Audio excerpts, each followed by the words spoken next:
So okay, class 12th का electric charges and field का important question यहाँ पे। 2 point charges having equal charges separated by 2 metre. हमें 2 point charge दिए हुए हैं जिसकी चार्जेस जो हैं वो इक्वल है, ठीक है।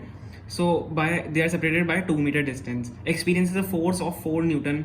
What will be the force experienced by them in if they are held in water at the same distance. So हमें क्या दिया हुआ है, हमें 2 पॉइंट चार्जेस दिए हुए हैं और हमें उनका फोर्स दिया हुआ है। तो जैसे अब यहाँ पे चार्जेस मैं आपको बना लेता हूँ, दो हमें चार्जेस दिए हुए प्लस क्यू, क्योंकि दोनों सेम चार्जेस था तो दोनों प्लस क्यू ऐसे चार्ज मैंने यहाँ पे ले लिए, ठीक है। अब इनकी जो बीच की डिस्टेंस है वो 2 मीटर की है ना। सो इसकी जो डिस्टेंस 2 मीटर की है और यहाँ पे जो फोर्स हमें दिया हुआ है, 4 न्यूटन का फोर्स दिया हुआ है।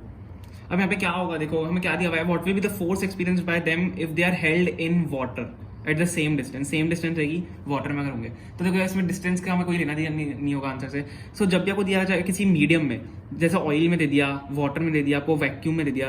सो वाटर में क्या होगा, आप देखो एक फॉर्मूला होता है आपका, फोर्स इन किसी भी मीडियम में, force in any medium is equal to force upon dielectric constant of that medium, ठीक है। जैसे हमें वाटर का हमें डाइलेक्ट्रिक कांस्टेंट दिया हुआ है, तो डाइलेक्ट्रिक कांस्टेंट ऑफ वाटर, तो force in medium is equal to force जो नॉर्मल फोर्स है upon dielectric constant of that medium.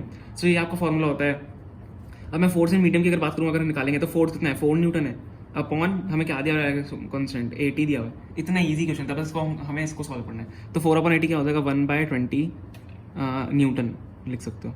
सो यही इसका आंसर है। जो इसका वाटर में जो फोर्स एक्सपीरियंस रहेगा 1/20 न्यूटन का फोर्स एक्सपीरियंस रहेगा। नॉर्मल ये जो नॉर्मल फोर्स एक्सपीरियंस करता है 4 न्यूटन का करता है। ओके, सो आपको ऐसे अलग अलग चीज़ें दी जा सकती हैं। फॉर्मूला ये रहा आपका। आपको मेनली जो ये फोर्स इन मीडियम वाला फॉर्मूला है, इसको आपको ध्यान रखना है, तो आपके क्वेश्चन आंसर इजीली सॉल्व हो जाएंगे। डिस्टेंस का इसमें कोई लेना देना नहीं था।